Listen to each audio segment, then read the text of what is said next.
सत्सिंग भाई, जाट शिक्षण संस्थाओं में कौन मुख्यमंत्री नहीं आना चाहेगा? मुझे लगता है कि वो बदलाव करना ही नहीं चाहते थे। उनका फोकस सिर्फ एक ही चीज़ पे था कि किस तरह से अपने यारे प्यारों को बैकडोर से यहाँ पर नौकरी दे दी जाए। और बाद में हाई स्कूल जो है वहाँ से शिफ्ट हो गए। बोहर गांव के लोगों ने जो ज़मीन जो दान की, जिसमें देवी सिंह जो नंदल है, उनका सबसे बड़ा योगदान है। बोहर गांव के रहे हैं वो। फौजी भाइयों को सत्सिंग भाई 2 रुपये वेतन मिलता था, और उस 2 रुपये के वेतन में से एक हिस्सा 4 आने 8 आने यानी कि 54 और 58 उन्होंने जाट संस्थाओं को दान दी। जाट हाई स्कूल में कुल 125 स्टूडेंट है। ये आज जो हाई स्कूल है, ये आज भी हरियाणा शिक्षा बोर्ड से ही मान्यता प्राप्त है, एफिलेटेड है। एक बार की तो उन्होंने ऑडिटोरियम के लिए किसी के लिए घोषणा की थी, वो पैसा आ चुका, लेकिन अभी तक उसकी एक ईंट भी नहीं रखी गई है। जाट शिक्षण संस्थाओं के एजुकेशन डिपार्टमेंट के बारे में मैं ये कहता हूँ कि बहुत बड़ा नाम था। और जो इसका नाम है ना, ऑल इंडिया जाट हीरोज, ये जो हीरो शब्द है, इसके पीछे भी एक कहानी है, कला। हाँ, 2 हीरोज, इसके पीछे भी जो हमारे फौजी भाई थे। इसको आप छोड़ दो तो सभी कॉलेज, सभी स्कूल बंद होने की स्थिति में है।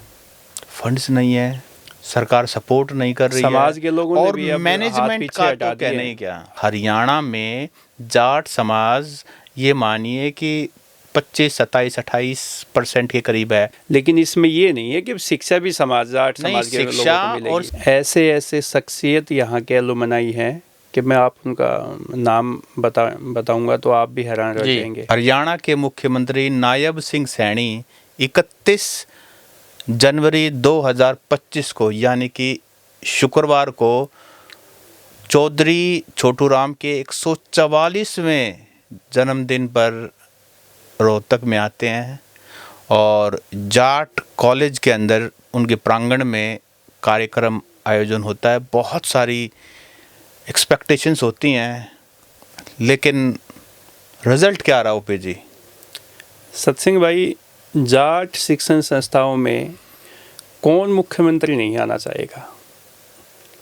नॉर्थ इंडिया की प्रतिष्ठित शिक्षण संस्थान जाट जो शिक्षण संस्थान है, जाट शिक्षण संस्थाओं का इतिहास बहुत गौरवपूर्ण रहा है। और यहाँ से जो लोग जुड़े रहे हैं या यहाँ से शिक्षा ग्रहण करके उन्होंने देश में विदेश में ऐसे कीर्तिमान स्थापित किए हैं कि जाट संस्था का या जाट हाई स्कूल का नाम एक बार जिसके भी जहन में आ जाए पुराने आदमी का, लाहौर से पढ़ने आते थे जाट स्कूल में। जाट जो हाई स्कूल है, इसकी मान्यता प्राप्त जो है वो लाहौर पंजाब यूनिवर्सिटी से ही है, रही है। पहले मुल्तान से पढ़ने आते थे यहाँ पर कितने बड़े बड़े लोगों ने।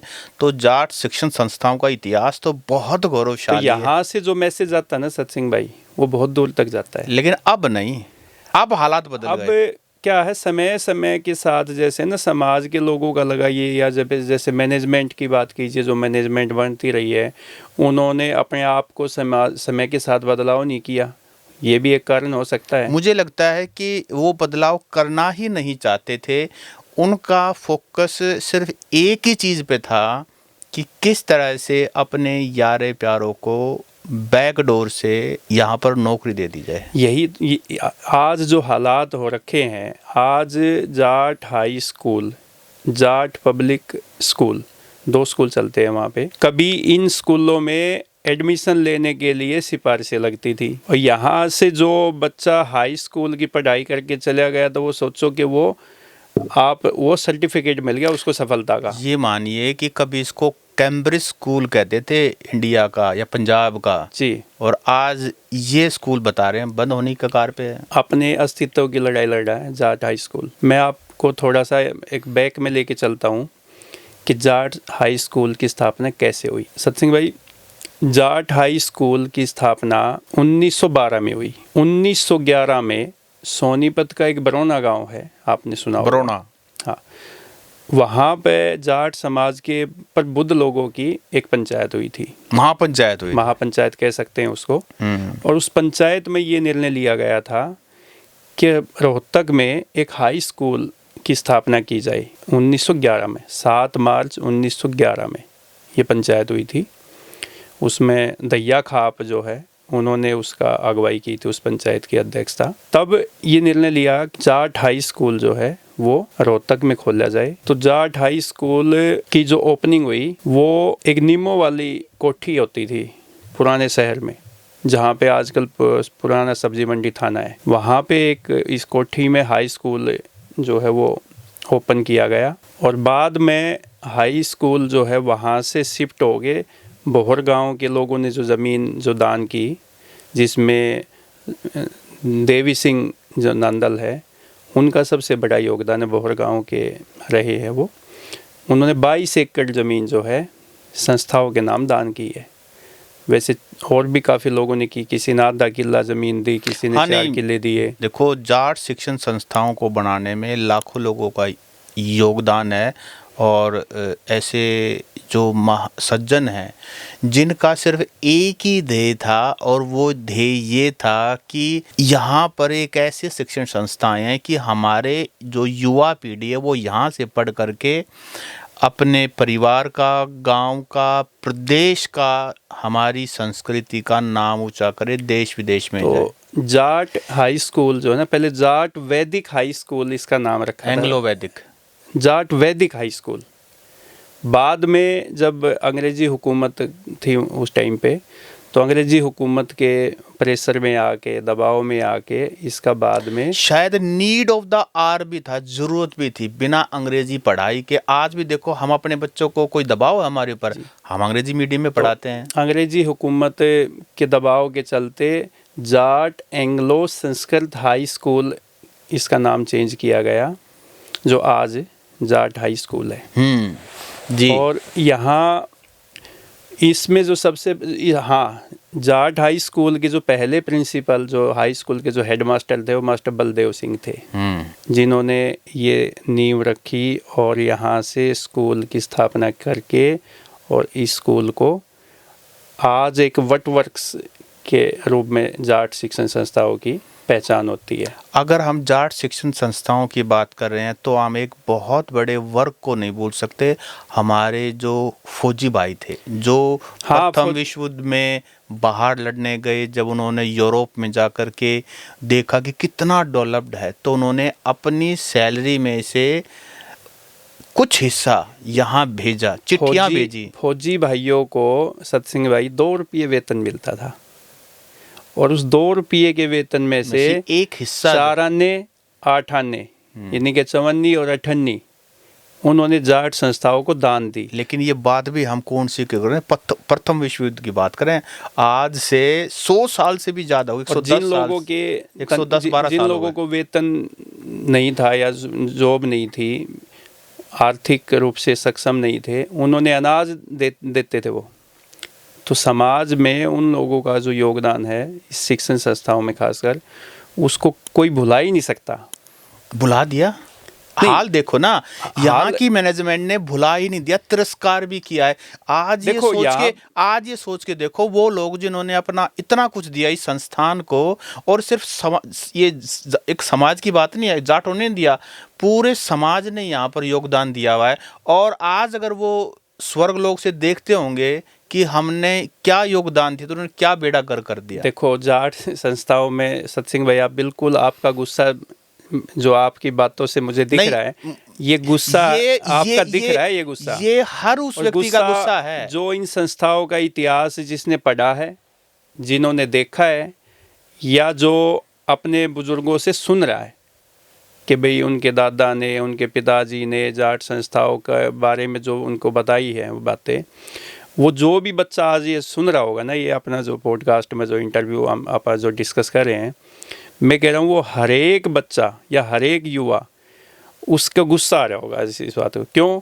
जो पहले सुना और जो आज देख रहे हैं, दोनों में दिन रात का गुस्सा भी 2 प्रकार का है। एक ही ये है कि यहाँ भर्तियाँ नहीं खुल रही, हमें फिर कैसे मौका मिले, हम यहाँ सेट हो जाएं। सेट होने तक की दौड़ है। लेकिन इस जाट शिक्षण संस्थान को कैम्ब्रिज बनाना, इसको ऐसा मैं इंटरनेशनल आपको- इंस्टीट्यूशन बनाना कि यहाँ फॉरेनर भी पढ़ने आए, इतना पोटेंशियल है इसके अंदर। मैं आपको जाट स्कूल की जो आज के हालात है, मैं आप उनके बारे में, उसके जी। बारे में आपको मैं बताना चाहूँगा। जाट हाई स्कूल में कुल 125 स्टूडेंट है, जाट पब्लिक स्कूल में केवल 75 स्टूडेंट है। जहाँ हज़ारों बच्चे एक प्राइवेट स्कूल में है, वहाँ वेतन तक नहीं मिल सिटी रहा, के बीचों बीच एक ऐसी स्थापना, ऐसा संस्था, ऐसा स्कूल जिसकी और लीगेसी इतनी लेगेसी, पावरफुल है।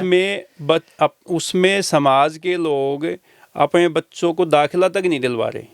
इसके पीछे कारण और भी हो सकता है। एक तो स्टाफ की, जो शिक्षकों का जो भर्ती नहीं हो पाई। एक मैं ये भी मानता हूँ कि जो यहाँ की मैनेजमेंट है वो समय के साथ साथ है ना अपना बदलाव नहीं कर पाई। देखो, ये आज जो हाई स्कूल है ये आज भी हरियाणा शिक्षा बोर्ड से ही मान्यता प्राप्त है, एफिलेटेड है, हरियाणा स्कूल एजुकेशन बोर्ड। जी। और सीबीएसई के पीछे बहुत भाग रहे हैं। सीबीएसई से जो एफिलेटेड स्कूल है वो एडवांस उनको मानते हैं, अंग्रेजी मीडियम मानते हैं। तो अगर इन स्कूलों को समय के साथ साथ इनको डेवलप किया जाता, समय के साथ कदम ताल करते, तो मुझे नहीं लगता कि आज ये हालत होती साहब, स्कूल की। सवाल सबसे बड़ा ये है कि डेवलप जानबूझ के नहीं किया गया। आप ये बताइए कि जो यहाँ मैनेजमेंट में उन्होंने अपने बच्चों को कितने अच्छे स्कूल में पढ़ाया है। बच्चे ना पढ़े निकम्मे वो एक अलग बात है, फैसिलिटीज़ के मामले, अपडेटेड के मामले, विदेश तक अपने बच्चे भेजे, आज वो बहुत अच्छा जीवन में कर रहे हैं। तो यहाँ जो जाट शिक्षण संस्थाओं में बच्चे पढ़ने आते हैं, गरीब के, किसान के, कमेरे वर्ग के, उन्होंने क्या गलती कर रखी है? उनके लिए शिक्षा का अपडेट इसलिए नहीं करना था। अगर ये पढ़ लिख गए, ये सवाल पूछना सीख गए, तो तुमसे हिसाब मांगेंगे और तुम हिसाब दे नहीं सकते क्योंकि तुमने तो सारा। आपको ये पता है कि जाट हाई स्कूल से कौन कौन हमारे यहाँ से एलुमनाई है? ऐसे ऐसे शख्सियत यहाँ के एलुमनाई हैं कि मैं आप उनका नाम बताऊंगा तो आप भी हैरान रह जाएंगे। डॉक्टर स्वरूप सिंह, अच्छा, जो आपने वो कहावत भी सुनी होगी, जो महर्षि दयानंद विश्वविद्यालय के कुलपति होते थे, जो चौधरी हरद्वारी लाल जी, की पूरे हरियाणा में 1.5 पढ़ा लिखा है। 1.5 आदमी पढ़े लिखे हैं, एक तो मैं और आधा डॉक्टर स्वरूप स्वरूप सिंह। तो डॉक्टर स्वरूप सिंह जो है वो जाट हाई स्कूल के एलुमनाई है, जाट जो बाद में जो प्रोडक्ट है वहाँ के। बाद में हरियाणा के गवर्नर भी रहे, राज्यपाल भी रहे हैं।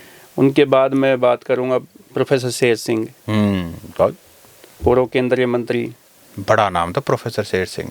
सतवीर सिंह काद्यान, जो हरियाणा विधानसभा के अध्यक्ष भी रहे हैं जी। गोपी चंद गहलोत, स्वर्गीय किशन सिंह सांगवान, जो 3 बार सांसद रहे हैं, बीजेपी के बड़े नेता रहे हैं, सोनीपत। उनके बेटे प्रदीप सांगवान है, अभी चुनाव भी लड़ा था उन्होंने। और महासिंह, मास्टर महासिंह का नाम, प्रोफेसर महासिंह, जो हरियाणा के पहले शिक्षा मंत्री भी रहे हैं, वो इसी स्कूल से पढ़े, जाट हाई स्कूल से। देखिए, पहले ऑप्शन ही लिमिटेड थे, तो आप ये देखो ना कि वो लोग इसी स्कूल से पढ़ के गए हैं ना। आप ये देखो ना उनका योगदान, उनसे पहले जिन लोगों ने, समाज के लोगों ने इस संस्थाओं के लिए, एजुकेशन के लिए काम किया। हमारा सवाल यहाँ से शुरू हुआ था कि मुख्यमंत्री नायब सैनी यहाँ आए थे और बहुत बड़ी 200 करोड़ के करीब डिमांड थी इन लोगों की, क्या देके गए? देखो, जो कल मैं ये जो कार्यक्रम था 144वीं छोटूराम जन्म जयंती समारोह था, जो उसमें सीएम नायब सिंह सैनी जी आए थे और शिक्षा मंत्री जो हमारे महिपाल डांडा जी भी कल मौजूद थे। तो उन्होंने कुछ कैश 31 और 21 लाख रुपए की तो कल घोषणा की है। ये तो किसी स्कूल में जाए वहाँ भी कर देते, इसमें कौन सी बड़ी बात है? एक उन्होंने जैसे संस्था की तरफ से एक डिमांड रखी गई थी कि भाई एक हॉस्टल होना चाहिए ताकि बच्चे यहीं पे रह के पढ़ाई अच्छे से कर सके। वो बात भी टाल के बोले तो कि आप इतना करोड़ जमा करा दो और इतना तो सरकार जमा बताया कि सरकार की कोई ऐसे आप 3 करोड़ के 10 हम दे देंगे। हाँ, ऐसा है कि आप 10 करोड़ पे जमा करवाइए तो आगे वो इतना मिल जाएगा, 3 करोड़ पे जमा करवाइए 10 करोड़ हम दे देंगे सरकार। तो वो भी ऐसे ही गोलमोल तो पिटारा नहीं खोला। और नायब सिंह सैनी तो चलो अभी आए हैं, इससे पहले मनोहर लाल जी भी 2 टाइम आ चुके हैं, उन्होंने भी मुख्यमंत्री रहते आए हैं, वो भी उन्होंने भी 51 लाख रुपए 2 बार वो आए तो दोनों बार घोषणा करके गए थे। एक बार की तो उन्होंने ऑडिटोरियम के लिए या किसी के लिए घोषणा की थी, वो पैसा आ चुका, लेकिन अभी तक उसकी एक ईंट भी नहीं रखी गई है। हाँ, दुबन का मैनेजमेंट हाँ, और प्रशासनिक कंट्रोल में रही है जहाँ ज़्यादातर तक तो। मैं सही हूँ 51 लाख रुपए जो एक बार सेकंड टाइम उन्होंने अनाउंस किए थे, वो ग्रांट अभी तक नहीं आई है। ऐसा कुछ है। जी बिल्कुल। जब कांग्रेस की सरकार थी तो उस समय एक बार कानों में ये बात आई थी कि जाट शिक्षण संस्थाओं को यूनिवर्सिटी का दर्जा मिलेगा, लेकिन वो काफ़ी बात इसके लिए भी प्रयास भी किए थे। जो पहले पूर्व में प्रधान रहे हैं धर्मवीर सिंह हुड्डा, उन्होंने यूनिवर्सिटी बनवाने को लेकर थोड़ा सा प्रयास किया था कि भाई इसको यूनिवर्सिटी का दर्जा मिल जाए, लेकिन वो बात सिरे नहीं सट भाई। वो लेकिन भी एक आपसी बात है, इस सारी बात के बीच में एक बात है, देखो यहाँ का जो साइंस डिपार्टमेंट होता था उसकी बात ही अलग थी। यहाँ जाट शिक्षण संस्थाओं के एजुकेशन डिपार्टमेंट के बारे में मैं ये कहता हूँ कि बहुत बड़ा नाम था, लेकिन अब धीरे धीरे धीरे एक से एक टीचर होते थे। ऐसी बात नहीं, सारे टीचर्स ऐसे थे, बहुत सारे टीचर्स बहुत काबिल, बहुत डेडिकेटेड, और मैं ये कह रहा हूँ वो वाकई में शिक्षक थे। देखो जाट हाई स्कूल की जो स्कूली एजुकेशन को लेके तो शुरुआत की जो बड़ा योगदान है वो चौधरी मातूराम चौधरी देवी सिंह, जिन्होंने ज़मीन अपने बोहर गांव की ज़मीन डोनेट की, 22 एकड़ ज़मीन आज भी है, रोड लगे हैं। और एक मास्टर बलदेव सिंह जो हेड मास्टर थे।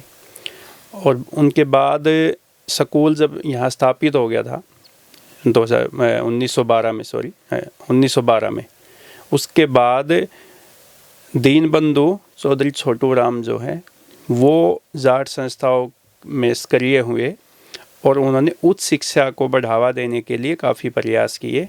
और जो उच्च शिक्षा की जो देन है वो दीनबंधु चौधरी छोटू राम की है। मैंने तो ये सुना है कि चौधरी छोटू राम जी एक बार इन संस्थाओं से दूर हुए थे और तब ये शिक्षा उतना नहीं आगे बढ़ पाई थी, लेकिन जैसे ही उनसे फिर दोबारा रिक्वेस्ट की गई, दोबारा वो संस्थाओं से जुड़े, जाट शिक्षण संस्थान से, और उसके बाद फिर दोबारा से वो हाइट इस संस्थाओं जो समाज के जो लोग हैं, जो हमें उनसे सुना है या वो लोग जो बताते हैं, उनका ये कहना है कि चौधरी छोटू राम जी है वो राजनीति में आगे थे और राजनीति में आने से वो संस्थाओं में कुछ लोग जो है वो उनकी आपस में विचारधारा मान लीजिए या जो भी है, मास्टर बलदेव का और उनका भी 36 का आंकड़ा रहा है, ऐसा कहते हैं। तो जिसके चलते वो दूर, जो आप बात कह रहे हैं कि वो थोड़ा सा दूर हो गए थे, तो वो इस वजह से दूर होने का एक ये भी कारण और था। जो इसका नाम है ना ऑल इंडिया जाट हीरोज, ये जो हीरो शब्द है इसके पीछे भी एक कहानी है, कला। हाँ, दो हीरोज, इसके पीछे भी जो हमारे फौजी भाई थे और उनका जो कंट्रीब्यूशन था इसको लेकर के 1944 में Jat heroes memorial school college की स्थापना हुई। तो इसके पीछे भी ये था कि भाई हीरो शब्द, ऐसा शब्द जोड़ना चाहिए जिससे ग्रांट मिलने में भी आसानी हो जाए, और इसीलिए इसको हीरो को जोड़ा गया। और हीरोज तो वैसे देखो जो नाम कॉलेज के साथ जो नाम जुड़ा हो ना, वो अपनी आज भी अपनी विश्वसनीयता जो है ना कायम रखे हुए हैं। हरियाणा के गिने चुने जो कॉलेज हैं जहाँ पे साइंस की पढ़ाई जो है, साइंस स्ट्रीम जो बोलते हैं, उसकी पढ़ाई जो आज भी जाट कॉलेज में सबसे बेस्ट है। यहाँ से जो साइंस में से जो पढ़ाई करना जो बच्चा चाहता था, यहाँ पे सिफारिशें लगती है आज भी। मेरिट में आने के बाद भी एडमिशन नहीं हो पाते। अब तो ऑप्शन काफ़ी हो गए, लेकिन पहले ऑप्शन भी नहीं होते थे। साइंस के बारे में तो दूर दूर तक पढ़ाई नहीं थी, या तो वेस्ट यूपी जाते थे पढ़ने के लिए, या फिर इधर ऑल इंडिया जाट हीरोज का जो अपना कई और भी अच्छे अपने यहाँ के खिलाड़ी बहुत पॉपुलर, स्पोर्ट्स के मामले में जाट संस्थाओं का भी पहले बोलबाला था, दबदबा था। देखो जब जाट संस्थाओं का उदय हुआ, कॉलेज के बाद पॉलिटेक्निक कॉलेज खुला, बीएड कॉलेज खुला, इंजीनियरिंग कॉलेज खुला, लेकिन आज इन जाट कॉलेज को छोड़ दो आप, और महारानी किशोरी कन्या महाविद्यालय जो है लड़कियों का जो कॉलेज है, इसको आप छोड़ दो तो सभी कॉलेज, सभी स्कूल बंद होने की स्थिति में है। फंड्स नहीं है, सरकार सपोर्ट नहीं कर रही समाज है। के लोगों ने और भी अब हाथ मैनेजमेंट पीछे का हटा तो क्या दिए। नहीं क्या, अब समाज के लोग भी तो पीछे हट अभी गए। नए प्रधान जी आए हैं, देखिए इनसे आशा है कि शायद देखो कुछ। मुझे याद है, आपको भी शायद याद होगा, भूपेंद्र सिंह हुड्डा जब मुख्यमंत्री थे और जाट संस्थाओं के प्रधान धर्मवीर हुड्डा होते थे उस चौधरी टाइम पे। धर्मवीर। धर्मवीर सिंह हुड्डा रुड़की गांव से वो प्रधान थे। तो उन्होंने एक 2-3 दिन का एक चंदे के लिए एक समारोह किया था, सम्मान समारोह। उसमें समाज के लोगों ने विदेशों से आके इतना चंदा दिया था, इतना चंदा दिया था कि यहाँ पे ना सब यूँ कहने लग गए, होड़ लग गई थी स्टेज पे। मैं पता कह रहा हूँ आपको? भावना आज भी वही है। स्टेज पे होड़ लग गई थी। कैप्टन अभिमन्यु कह रहे हैं कि मेरे इतने लाख रुपये संस्था के लिए चंदा। नरेश मलिक का आपने विधायक हसनगढ़ स्वर्गवासी। हल्के से रहे हैं, उन तो यही कह दिया था कि भाई ये खाली चेक दे दिया है समाज के लोगों को, बोला इसमें जितने भर सकते हो उतने भर लो भाई। और भूपेंद्र हुड्डा ने जब मुख्यमंत्री थे तो उन्होंने भी कह दिया था भाई जो आप लोग हमारी जिम्मेदारी लगाओगे हम आगे हैं।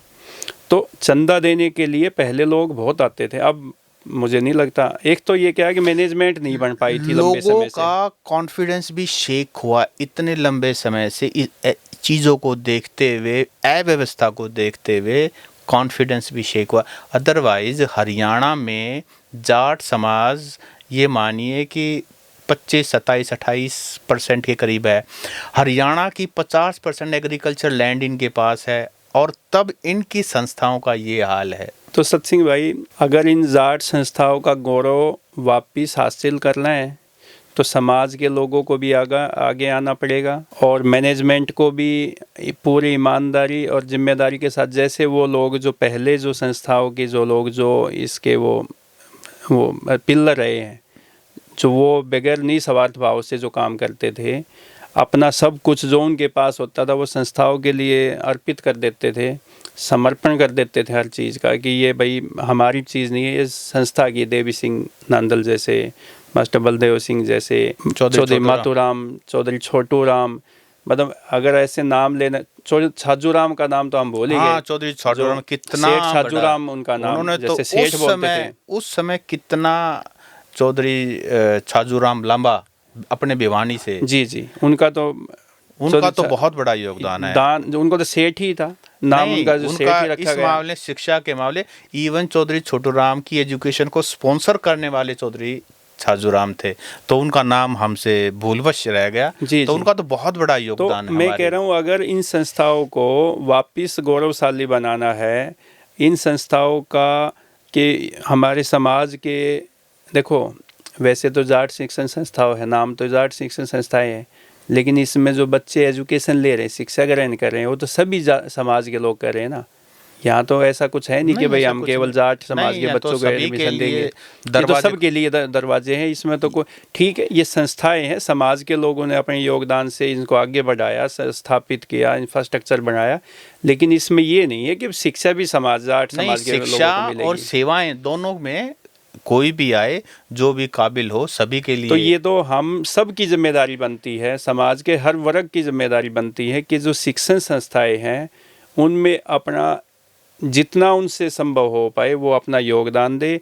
और जिन संस्थाओं में जो मैनेजमेंट में लोग जो बैठते हैं, समाज के लोगों की, मैं तो उनसे भी निवेदन करना चाहूँगा कि ऐसे लोगों को मैनेजमेंट में उनको नियुक्त करे या उनको बैठाए। चुनाव, आजकल तो चुनाव होते हैं, पहले तो वैसे ही समाज के लोग आगे कह देते थे कि भाई ये सतसिंह जो है ये इनके प्रधान है, और सतसिंह कहता था भाई जो समाज ने मेरे को जिम्मेदारी दे दी मैं उसको खूब भी निभाऊंगा। अब तो वो वोटिंग से चुनाव होते हैं जी। इसके लिए आम जो गांव का मानस है उसको जागना होगा, और सिर्फ जागने से बात नहीं पड़ेगी, लठ ठाना पड़ेगा। कोई गलत करता है तो जैसे पहले खाप पंचायतें, गलत को गलत, सही को सही, उसमें कोई राजनीति नहीं देखते थे, मुझे लगता है तब जा करके सब। मैं तो ये भी कहना चाहूँगा कि मुख्यमंत्री से, मंत्री से, विधायकों से मांगने की ज़रूरत ही नहीं पड़ेगी कि समाज के लोग इसको अपनी संस्थाएं मानने लग जाएं और वो अपना कंट्रीब्यूट जो है, चलिए खैर ये भी देना शुरू कर दे, तो ये ये तो संस्थाएं अपने बहुत- आप ही इनका उदय हो जाएंगी। ये तो बहुत बड़ी बात हो जाएगी। आज का हम पॉडकास्ट यहीं समाप्त करते हैं। आपको ये पॉडकास्ट कैसा लगा आप कमेंट करके ज़रूर बताएं, और आपको अच्छा लगे तो उसको शेयर भी करें। ओपी जी, जी आपका बहुत बहुत धन्यवाद।